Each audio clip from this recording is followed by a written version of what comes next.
The jungle was not quiet. It never was. The air buzzed with strange insect calls, and the wind whispered through tall, glowing plants. The leaves shimmered in alien colors, purple, blue, and silver. But tonight, something else broke the silence. A screamed out. It was sharp, high, and full of fear. Not an animal. Not a beast. A voice. A young one. Marcus froze mid-step. His boots sank into the soft jungle floor as he listened carefully. The scream came again, closer this time. He dropped the metal sample box he had been collecting and pulled out his sidearm. His heart pounded. He had explored many planets in his time as a field engineer and ex-soldier. But this jungle? It was different. Too alive. Too watching. He started running toward the sound. Branches scratched at his arms. The vines tried to grab his legs. The air was thick and wet. But Marcus didn't stop. Someone was in danger. He broke through a wall of tall grass and slid to a stop. There she was. A girl. No, not human. Her skin was soft violet, her eyes glowing faint teal in the dark. She was young, maybe a teenager. Her long silver hair was messy and tangled with leaves. She looked like she had been running for hours, and she was terrified.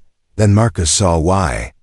Lion, a full-grown lion, yellow gold fur covered in cuts and blood, roared just meters away from her.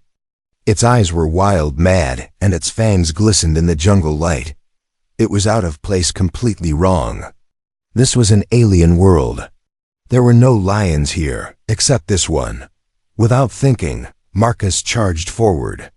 "Hey," he shouted, trying to get the lion's attention. "Over here." The lion turned. It roared again, deeper now, like thunder rolling through the trees. The girl stumbled and fell backward, crawling away on her elbows. Marcus grabbed a broken tree branch from the ground and swung it hard. The lion leaped. Everything slowed. Marcus dropped and rolled, the lion missing him by inches. It landed hard, claws ripping into the dirt. Marcus swung the branch with all his strength, hitting the beast on its shoulder. The lion growled.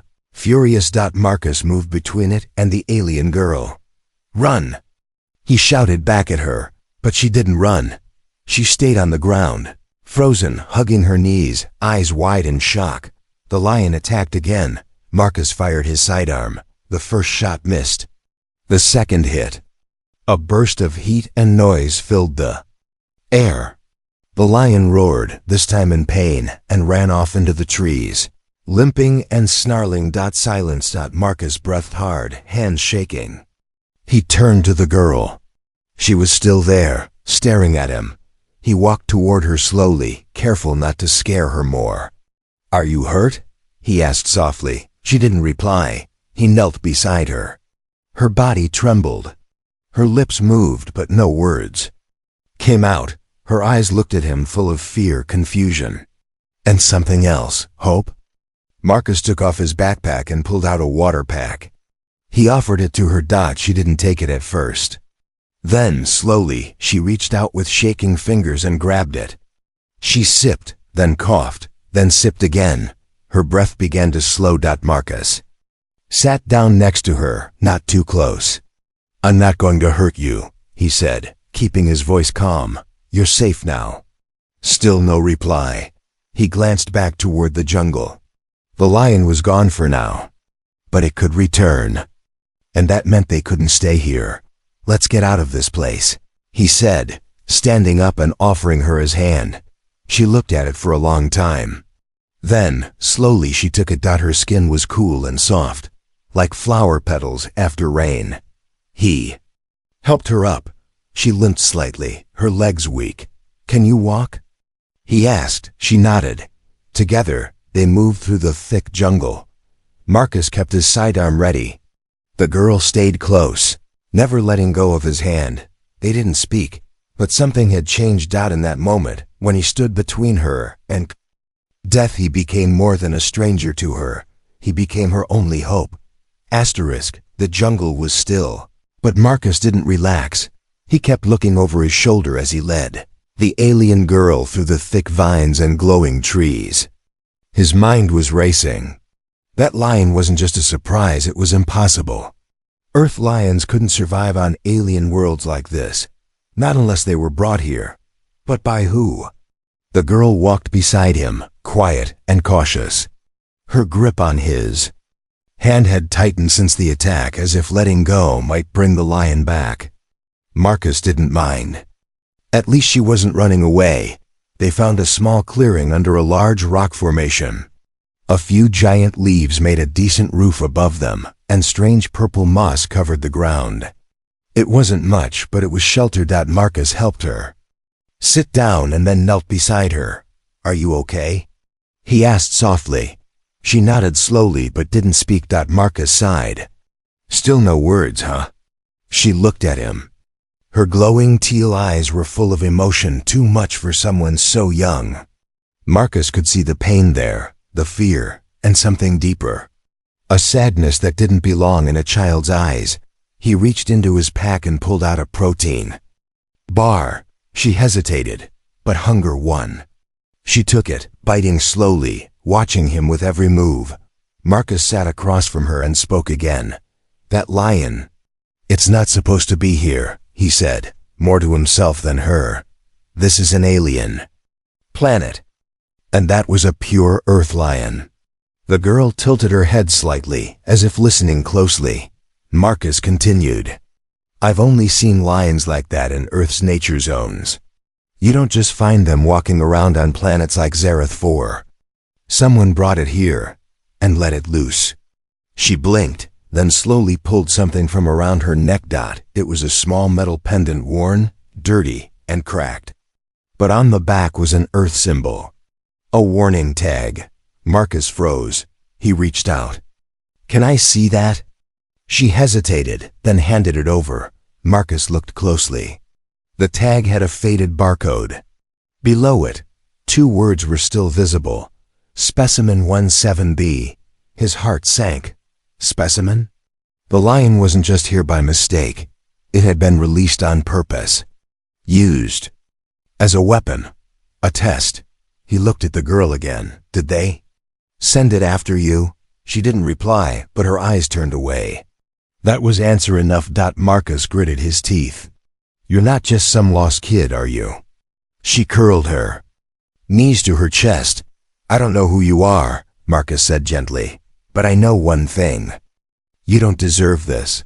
She glanced at him again. Her lips moved slightly, as if trying to form a word, but nothing came out. Marcus looked around the clearing. Night was falling fast. The jungle sounds were returning: chirps, growls, flapping wings. It was only going to get more dangerous. He stood up. "We'll rest here for now, but in the morning, we're getting out of this jungle. I have a camp 3 kilometers east. There's food, supplies, a link." He paused, looking down at her. "You'll be safe there." She looked up at him. Her eyes held a question. She didn't need to say it. He could see it clearly. "Why? Are you helping me?" Marcus didn't answer. He just gave her a small smile. "Because I couldn't live with myself if I didn't." Suddenly, a deep growl echoed from the trees. The girl's eyes widened. Marcus raised his weapon. Another growl closer. Then the bushes moved. Marcus stepped in front of her again, ready to defend her a second time. But this time, it wasn't the lion. It was worse. 4 glowing yellow eyes stared at them from the dark. Then another pair. And another. Alien creatures like panthers, but with insect-like armor and long tails tipped with bone. Blades crawled into the clearing. 3 of them, silent, watching. Marcus whispered, "Stay behind me." The girl didn't move. She held her breath. Marcus slowly pulled out a flare from his pack. "Let's hope they hate light," he muttered. He lit it. A burst of blinding red light filled the clearing. The creatures hissed and backed away, covering their eyes. "Run!" Marcus yelled. This time, the girl obeyed. They ran into the trees, dodging branches, slipping on wet roots. The creatures chased, but slower now, confused by the flare. Marcus didn't look back. He just ran holding her hand through the nightmare jungle. And in that moment, the girl finally whispered her first word. Marcus. He almost stopped. She knew his name, but he didn't have time to ask how. The sun hadn't fully risen, but a faint orange glow began to light the sky. Morning came slow and heavy over the alien jungle, like it was unsure if it should arrive. Marcus and the alien girl sat on a high ridge, breathless and covered in dirt.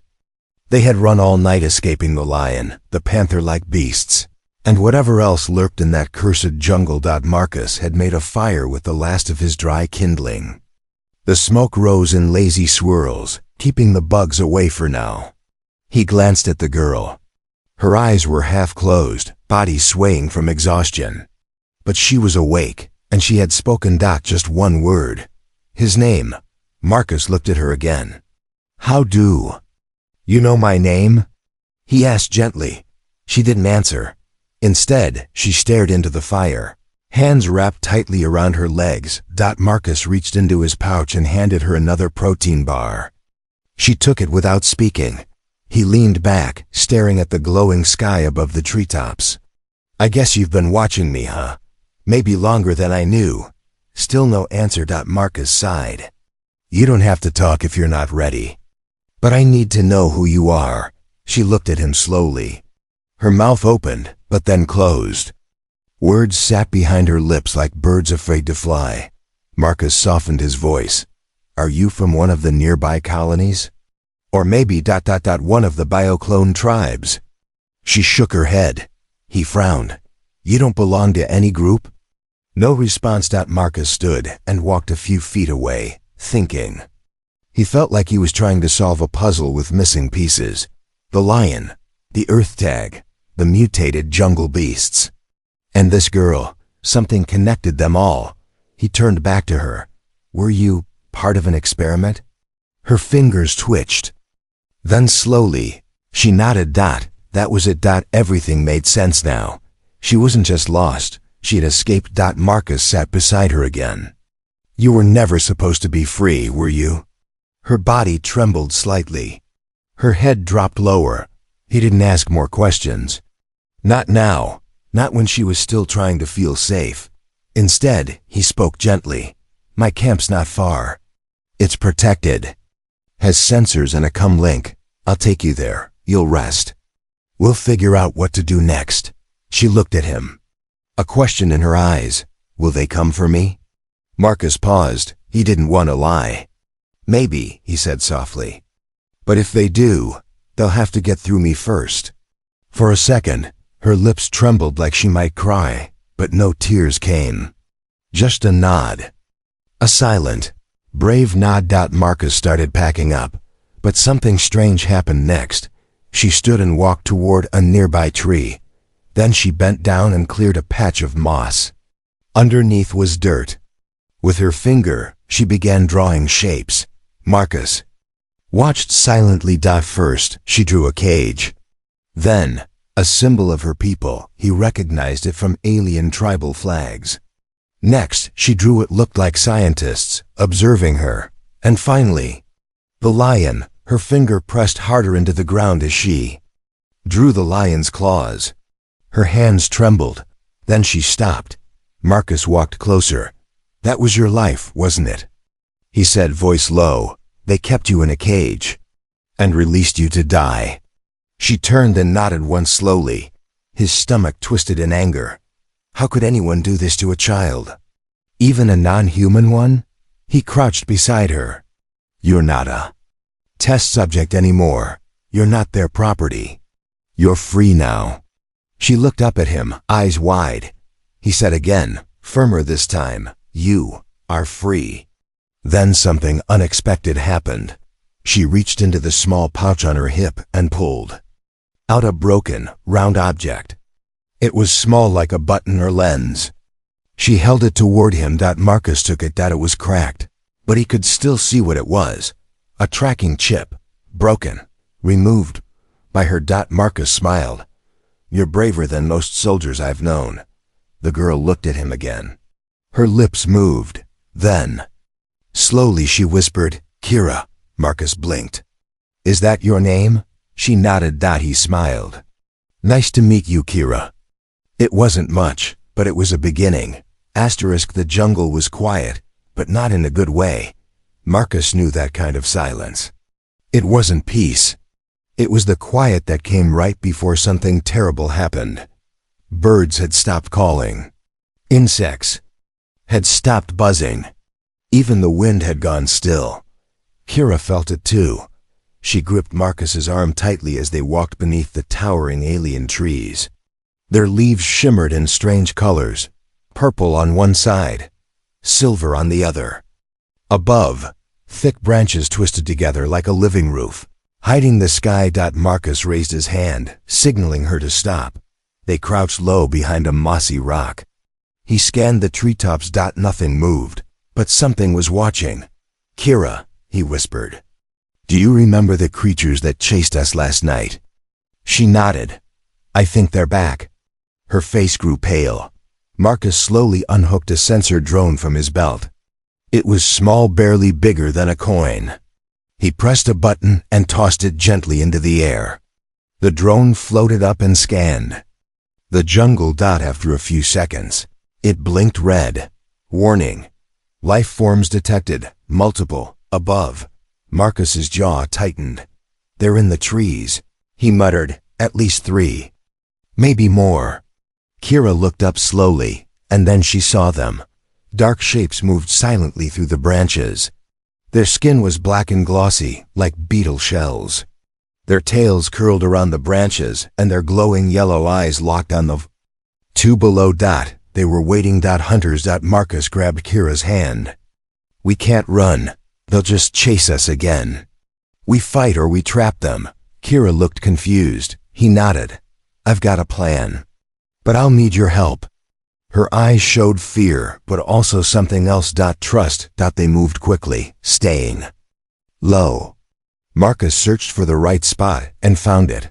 A narrow pass between 2 stone hills, surrounded by thorny vines and thick mud. Perfect. He opened his backpack and pulled out some old field tech. Tripwire charges, a sonic flare, and a single shock net.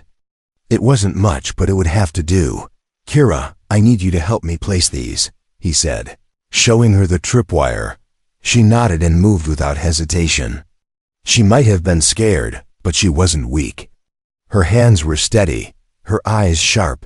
She knew survival. Together, they set the trap. The bait?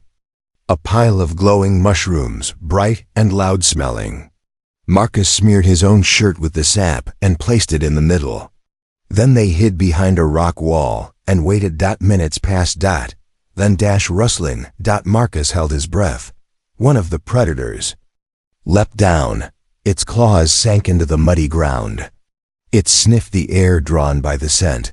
Then it stepped forward. Click. The tripwire snapped. Boom. A small shock charge exploded, sending the creature flying back. It screeched, dazed but not dead. 2 more jumped down. The sonic flare activated. High-pitched noise filled the air, making the beasts cover their ears with clawed hands. They roared in pain and confusion. Kira now. Marcus shouted. She pressed the button. The shock net flew out and wrapped around the nearest creature. It screamed and thrashed, the electric charge holding it down. But the third one, bigger and smarter, had jumped clear. It landed right in front of them. Marcus stepped forward, grabbing his blade. His gun was low on charge. No choice but to fight. Close, the creature lunged. Marcus ducked and stabbed upward. The blade scraped off its armored chest. The beast grabbed him and slammed him into the dirt. Kira, run. He groaned, but she didn't run. She picked up a sharp branch, yelled something in her language, and drove it into the beast's leg. It howled.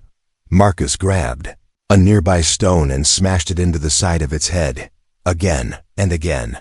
Finally, the beast collapsed.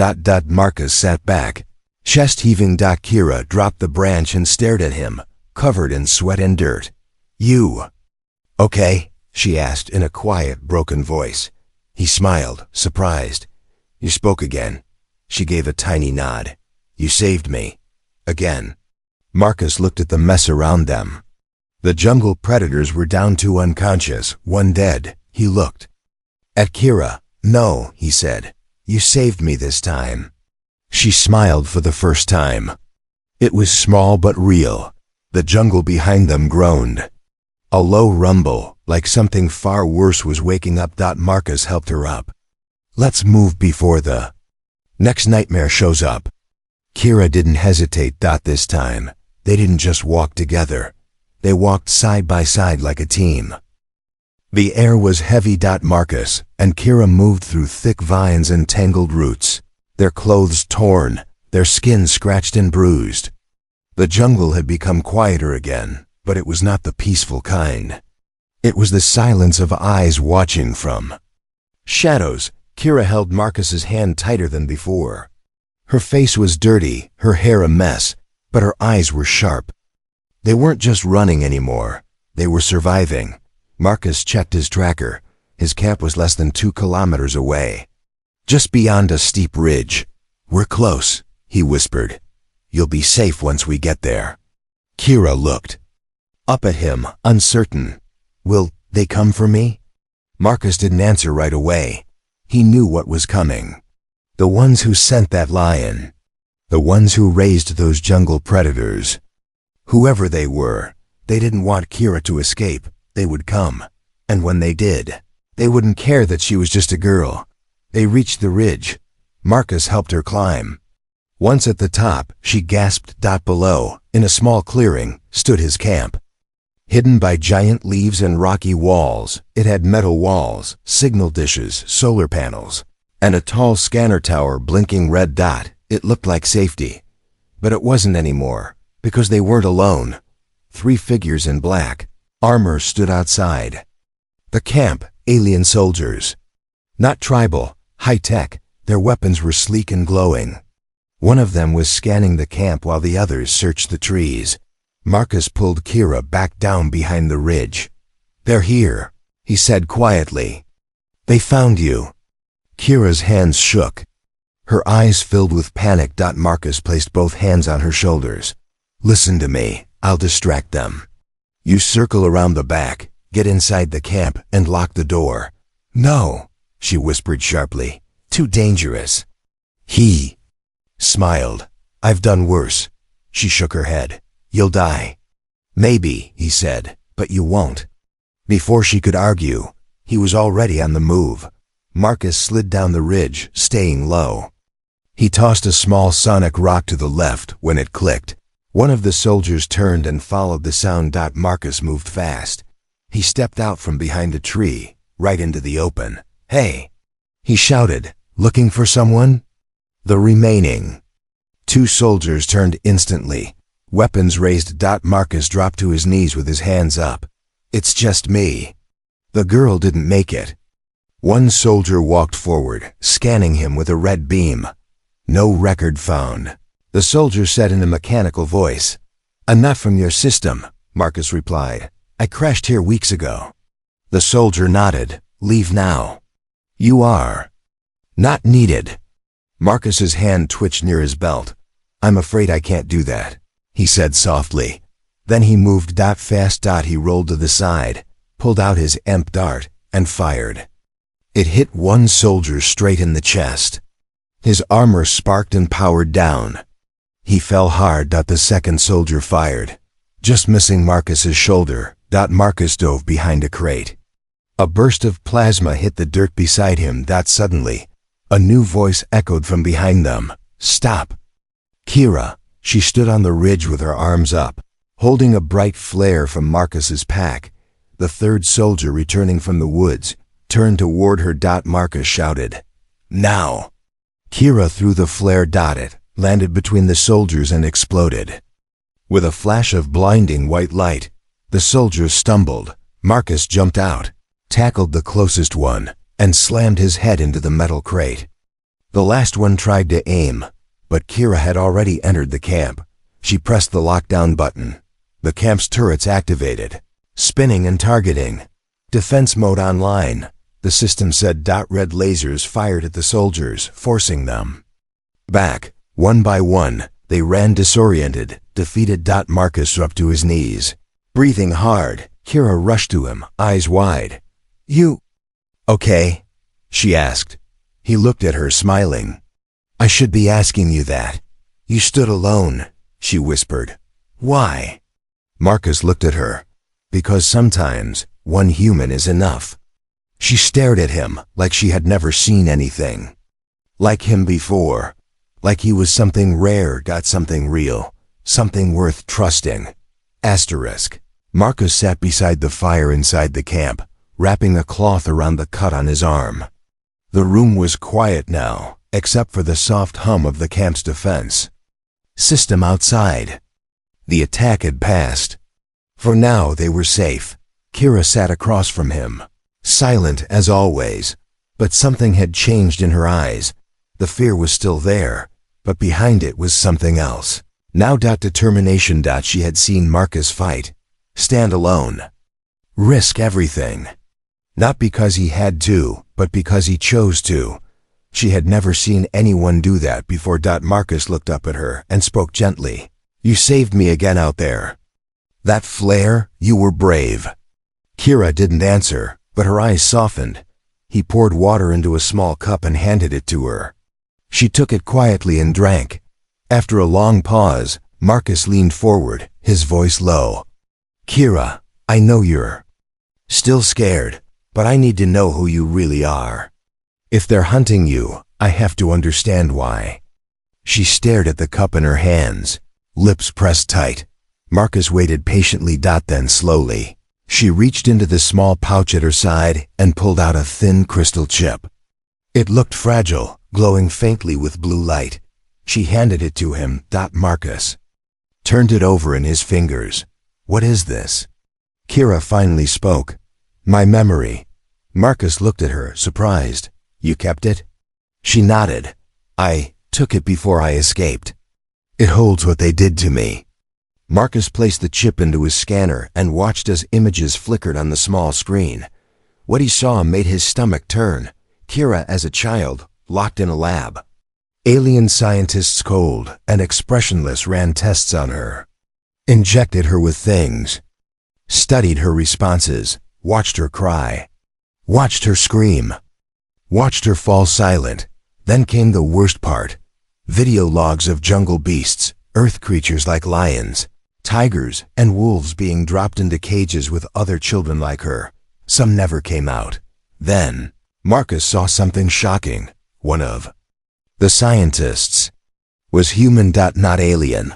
A human man stood beside the others, nodding as they experimented on her. Marcus's fists clenched. He looked up at Kira, who was now watching him carefully.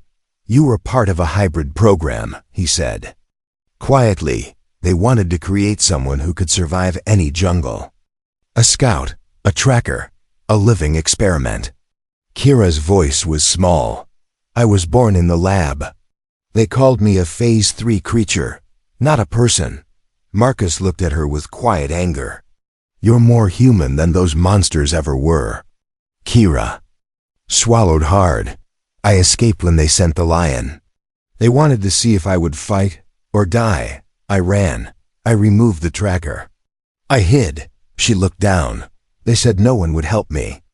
That no one would care. Marcus leaned forward. They were wrong. She raised her eyes slowly. Why do you care, Marcus? Why didn't you leave me? Marcus thought for a moment. I don't know, he said honestly. Maybe because I saw your eyes, and I knew you were more than what they made you. You weren't just some test. You were a girl alone, scared, and brave. Kira's eyes filled with tears, but they didn't fall. She wasn't used to crying. In the lab, crying meant weakness. Weakness meant punishment. But here, crying meant something was healing. Marcus placed the scanner down. You don't have to run anymore. You're not their property, not a number. You're Kira. She whispered. Kira is not a name. I made it up when I saw it on an old tag. Marcus smiled. Then it's your name now, a name you chose. That makes it real. A long silence followed. Then Kira asked something so soft. Marcus almost didn't hear it. Will you still protect me? He didn't hesitate, always. That one word broke something inside her. She leaned forward and placed her head on his shoulder. For a moment, she was just a child, tired, broken, but finally safe. Marcus wrapped his arm around her. Outside, the jungle wind howled softly. But inside the camp, a new bond had formed. One stronger than fear, stronger than blood. Trust. The jungle no longer felt like a prison. It still growled, still shifted in the wind like something alive, but it had lost its power over Kira. Maybe it was because Marcus stood beside her now. Maybe it was because she had finally spoken her truth. Either way, she was no longer the same girl who ran from the lion. Marcus adjusted the pack on his back and looked toward the rising sun. This is it, he said. My emergency beacon finally got a signal out. A rescue shuttle will land at the edge of the canyon in 1 hour. Kira looked at him. Then we leave this place? He nodded. For good. They had packed everything. The jungle predators had scattered after the last fight.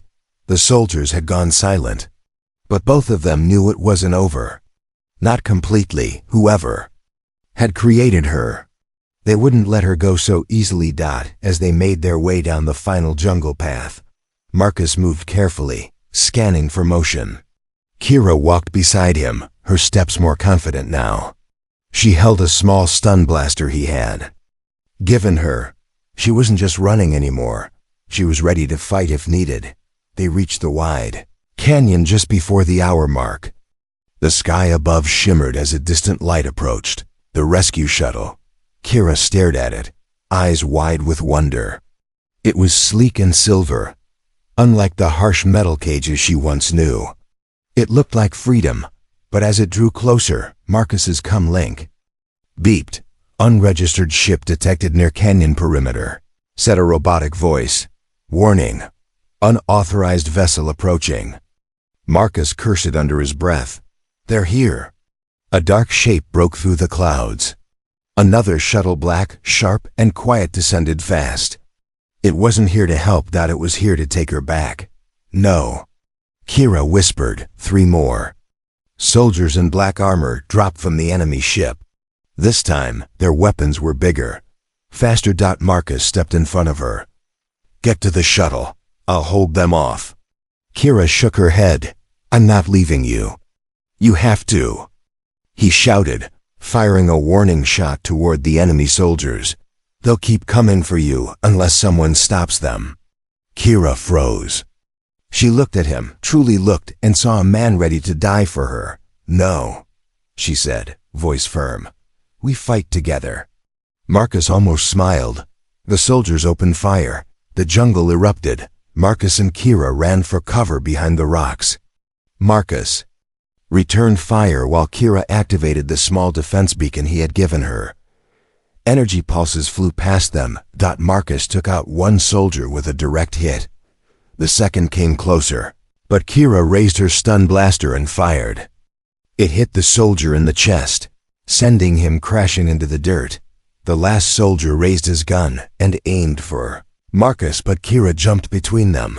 The shot missed, but the force threw her back. Marcus roared, running forward, slamming his rifle into the soldier's helmet. Again and again, until the soldier dropped. Silence returned. Kira. Marcus rushed to her side. She groaned, opening her eyes. You promised. Always. He laughed, half from relief, half from pain. Yeah, I did. And I meant it. The Silver Rescue shuttle landed beside them with a soft hiss. The door opened. A human pilot stepped out. Are you Marcus? He nodded. This is Kira. We both go. No questions. The pilot looked at the scorched battlefield, at the girl, then back at him. Understood. Get in. Marcus helped Kira up and carried her inside. As the shuttle rose, Kira looked out the window. The jungle grew smaller beneath them. She whispered, Will they come again? Marcus replied, Maybe, but next time, they won't find us weak. She looked up at him. You changed everything. He looked back. No, Kira, you did. You chose to fight. You chose to live. You didn't just survive the jungle, you beat it. A faint smile touched her lips. As the ship sped into the sky, the jungle faded behind them, and far below, hidden in the vines and shadows, the legend of a brave human and the girl he saved would begin to spread, told in whispers, across planets and stars. Not just about survival. But about hope. And the one human who stood in front of the beast when no one else would.